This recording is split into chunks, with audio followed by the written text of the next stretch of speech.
एक 8 साला बच्ची से नाजेबा हरकत करने वाला मुल्जिम पहले गिरफ्तार होता है। बरगला के, खींच के, फिर ज़बरदस्ती गाड़ी में फेंका गया, जिसको शायद इन बेहूदगियों का इल्म भी नहीं होगा। फाइनली वो अपनी उस फुटेज की मदद से ट्रेस हो जाता है उमर फारूक। अपनी ही शलवार में लगे पिस्तौल से गोली चलती है और वो जख्मी हो जाता है। नेफे में जहाँ तक गोली चलने का सवाल है, तो मैं ये समझता हूँ कि ये लोग ट्रेंड तो होते नहीं हैं, क्रिमिनल्स हैं जो हमारी सोसाइटी के लिए तबाही और बर्बादी का बायस बन रहे हैं। इनके अनट्रेंड होने की वजह से ये ट्रिगर होते रहना चाहिए। कि सीसीडी तो पहले ही इस नौइयत के मुकदमात को बड़ा क्लोजली ऑब्जर्व कर रही होती है। तो जंक फूड हमारी नस्ल को एक तो कमजोर कर रहे हैं दिन ब दिन, और दूसरा उनकी कैफियत में हिजान पैदा होता चला जाता है। या तो अर्ली मैरिजेस जो कि अकॉर्डिंग टू इस्लाम बहुत ज़रूरी हैं, उनका रवाज हो जाए, आसान निकाह हो जाए, उसका इंतकाल हो जाता, तो फिर कस्टोडियल डेथ जो है उसका एक बहुत बड़ा इशू बन जाता है। उसको हवालात से बाहर निकाला गया और उसने कमी नफरी का फ़ायदा उठाते हुए वहाँ से राह फरार इख्तियार कर लिया। ये एक ऐसा मुल्ज़म जिसको असूली तौर पे तो सीसीडी को पकड़ना चाहिए था, गालिब मार्केट ने उसको पकड़ भी लिया और वो फरार भी हो गया। अस्सलाम वालेकुम नाजरीन, मैं हूं आपका मेज़बान नुमान शेख। आप देख रहे हैं एक्सप्रेस एक्सक्लूसिव। नाजरीन, गालिब मार्केट के इलाके में एक 8 साला बच्ची से नाजेबा हरकत करने वाला मुल्ज़िम पहले गिरफ्तार होता है। गिरफ्तार होने के बाद उसके साथ क्या होता है कि वो अपनी ही शलवार में लगे पिस्तौल से गोली चलती है और वो ज़ख्मी हो जाता है। इस मुल्ज़िम के बारे में क्या तफसीलात हैं, इस पर बात करने के लिए मेरे साथ मौजूद हैं ऑपरेशन पुलिस स्पेशलिस्ट जनाब ज़हीरुद्दीन बाबर साहब। ज़हीरुद्दीन बाबर साहब, बहुत शुक्रिया आपके वक्त का। सबसे पहले तो ये बताइएगा कि इस मुल्ज़िम पर इल्ज़ाम क्या था, ये गिरफ़्तार कैसे होता है? बिस्मिल्लाहिर्रहमानिर्रहीम, अस्सलाम वालेकुम। गुजारिश ये है कि तकरीबन ये वाक़या ज़बान ज़द ख़ास आम भी है, और इसकी फ़ुटेज को लेके अवामुन्नास में जो गम गुस्सा और तकलीफ़ पाई जाती थी, वो बिलाशुबा वो फुटेज आपने भी देखी होगी, मैंने भी देखी।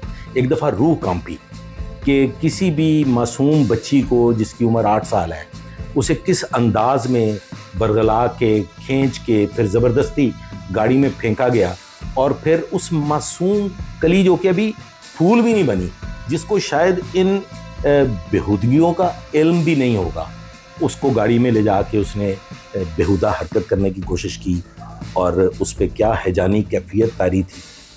फाइनली वो अपनी उस फुटेज की मदद से ट्रेस हो जाता है उमर फारूक। ये मेलसी का रहने वाला है और यहाँ पे कामकाज की गरज से मौजूद था। उस दिन गली में एक 8 साल की बच्ची मासूम जा रही थी, उसको इसने बाजू से पकड़ा, खींच के गाड़ी का दरवाज़ा खुला था, उस गाड़ी के अंदर उसने फेंका, और फिर फाइनली आज अपने अंजाम को पहुंच चुका है। 31 अगस्त को पेश आने वाला वाक़या विद इन नेक्स्ट 36 आवर्स फैसले की नौबत तक पहुंच गई। नेफे में जहां तक गोली चलने का सवाल है, तो मैं ये समझता हूं कि ये लोग ट्रेंड तो होते नहीं हैं, और फिर वो जिस किस्म के खौफ में मुब्तला था इस वाक़े के बाद कि अब आइंदा मैं जिस किस्म की बेईमाना हरकत कर चुका हूँ तो मेरा अंजाम तो बहुत बुरा होगा, पर इसी घर से वो छुपा हुआ था। अनट्रेंड होने की वजह से नेफे से पिस्टल निकालते हुए उसके ट्रिगर पे उसकी उंगली लग जाती, क्योंकि ये एक फितरत है, एक जिबिल्लत है कि जब आप गन को पकड़ते हैं और अगर आप ट्रेंड नहीं हैं तो आपका जो ये 4 फिंगर जो है, ये पॉइंटर फिंगर फौरी तौर पे आपकी ट्रिगर के अंदर जाता है और ट्रिगर खींचते हुए दब सकता है और वो ज़ख्मी हो गया। लेकिन इसके बावजूद मैं यहाँ पे ये कहना चाहूँगा कि ये जो अनट्रेंड इस किस्म के क्रिमिनल्स हैं जो हमारी सोसाइटी के लिए तबाही और बर्बादी का बायस बन रहे हैं, इनके अनट्रेंड होने की वजह से ये ट्रिगर होते रहना चाहिए। ये ऐसे वाक़यात होते रहेंगे तो माशरा जो है वो बेहतरी की तरफ जा सकता है। लेकिन इसमें एक चीज़ मैं और भी ऐड करना चाहता हूँ, हमारा जो जंक फूड है, जो अनहेल्दी डाइट्स हम बच्चों को खिला रहे हैं, मासूम बच्चों को खिला रहे हैं, मैं पिछले 20 साल से इसके खिलाफ वावेला कर रहा हूँ कि ये जो डाइट है, जो स्टेरॉइड से तैयार होने वाले जो जानवर हैं जो हम खाना खा रहे हैं, उसमें वो चीज़ें शामिल हैं जो बच्चों के जल्द जवान होने का बायस बन रही हैं। मासूम बच्चियां बहुत जल्द जवान हो रही हैं, लड़के जो हैं वो कभी 14 साल का बच्चा सने बुलुगत को पहुंचता था, आज 9-10 साल का बच्चा जो है वो सने बुलुगत को पहुंच चुका है, उसके अंदर एक हिजानी कैफियत तारी हो रही है। तो जंक फूड हमारी नस्ल को एक तो कमज़ोर कर रहे हैं दिन ब दिन, और दूसरा उनकी कैफियत में हिजान पैदा होता चला जा रहा है। ये कोई ऐसा क्रिमिनल नहीं कि जो किसी भी चीज़ को आदतन कर रहा है, ऐसा क्रिमिनल नहीं जो डकैती कर रहा है और वो कोई उसका गैंग है। ये एक इंडिविजुअल जहां पे देखता है कि कोई लड़की जा रही है या कोई मासूम बच्चा जा रहा है, तो वो जो एक उसके खुराक के असरात उसके जहन पे, उसके जिस्म पे मुरतब हुए हैं, वो उसको मजबूर कर देते हैं कि वो उस हिजानी कैफियत में चला जाए और फिर ये जानवरों वाली हरकत कर दे। तो दो ही सूरतें हैं, या तो अर्ली मैरिजेस जो कि अकॉर्डिंग टू इस्लाम बहुत ज़रूरी हैं, उनका रवाज हो जाए, आसान निकाह हो जाए, शादियों के अखराजात में कमी हो जाए, जहेज़ की लानत से बच जाया जाए और जल्दी जल्दी हम अपने बच्चों की शादियां करें। बसूरत दीगर नेफे में पिस्तौल चलेगा तो ये हिजान ख़त्म होगा। अच्छा अवान साहब, ये बताइएगा, इस मुलजिम को तो गिरफ्तार जो है गालिब मार्केट पुलिस ने किया था, और ये सीसीडी तक कैसे पहुंचा? सर बात इस तरह से है कि ये खुशकिस्मती थी और फिर बैड लक थी गालिब मार्केट पुलिस की। गालिब मार्केट पुलिस ने बिल्कुल इसको अपनी बड़ी मेहनत से, बड़ी जांफिशानी से टारगेट करके अरेस्ट किया, बट अनफॉर्चुनेटली हमारे यहाँ पे जो इंतज़ामात हैं, मैं तो कहूँगा कि नाकस इंतज़ाम था। वो मुहर्रर साहब की मुनासिब पैरा नहीं होगा और उसने इसको यूरिनेट करने के लिए, या इसने बहाना किया कि जी मेरे पेट में शदीद दर्द हो रहा है, तो ऐसी सूरत में भी पुलिस बहुत अपसेट हो जाती है कि जनाब अगर खुदा न खास्ता विद इन द लॉकअप अगर इसकी खुदा न खास्ता डेथ हो जाती है या ये घबराहट से इसका इंतकाल हो जाता है, तो फिर कस्टोडियल डेथ जो है उसका एक बहुत बड़ा इशू बन जाता है। तो लिहाजा वो जिस भी कैफियत में था उसको हवालात से बाहर निकाला गया और उसने कमी नफरी का फ़ायदा उठाते हुए वहाँ से राह फरार इख्तियार कर ली। सीसीडी क्यों इसमें शामिल हो गई कि सीसीडी तो पहले ही इस नौइयत के मुकदमात को बड़ा क्लोजली ऑब्जर्व कर रही होती है।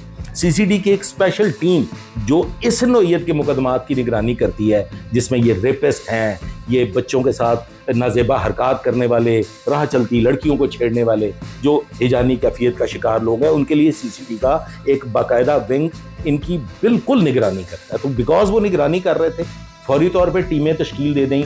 CIA मॉल टाउन ने, इंस्पेक्टर शाहिद है, बड़ा जानसार किस्म का इंस्पेक्टर है, और हुसैन हैदर, इन दोनों को बर वक्त इतला मिली, क्योंकि हुसैन हैदर का जो बैकग्राउंड है, अगर आप उनकी साबका सर्विस को देखें तो काना के इलाके में ये जो सर्कल है CIA काना के हवाले से, ये उनकी बहुत इस पे दस्तरस है, बड़ी मजबूत पकड़ है, उनका इंफॉर्मेशन नेटवर्क बड़ा मजबूत है। उनको इतला मिल जाती है कि ये थाना निश्तर कॉलोनी के इलाके में ये रूपोश है, CCD ऑलरेडी इस पे काम कर रही है। लिहाजा जब ये फरार हुआ उसके बाद तो CCD के लिए एक बहुत बड़ा चैलेंज बन गया ना, कि एक ऐसा मुल्ज़िम जिसको असूली तौर पे तो CCD को पकड़ना चाहिए था, गालिब मार्केट ने उसको पकड़ भी लिया और वो फरार भी हो गया।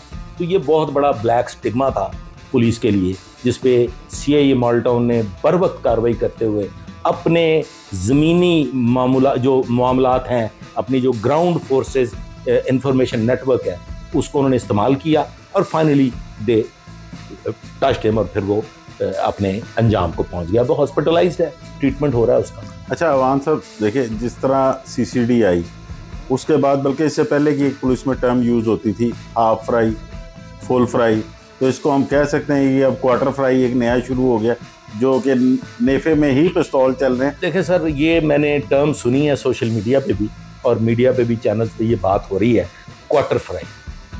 अगर आप हकीकी मानों में देखें तो किसी मर्द के लिए ये फुल फ्राई है। इससे बड़ी सजा कि कोई शख्स जिंदा रहते हुए फिर सड़कों पे तालियां बजाता फिरे कोई हो सकती है? बहुत शुक्रिया आपके वक्त का। जैसे कि आपने बाबर अवान साहब की सारी बातें सुनी, ये मुल्ज़िम कैसे फ़रार हुआ और इसके पीछे बैकग्राउंड क्या है, वजह क्या है इस तरह के वाक़यात बढ़ने की, और फिर इनका हल क्या है। नाज़रीन अपनी राय से ज़रूर आगाह कीजिएगा।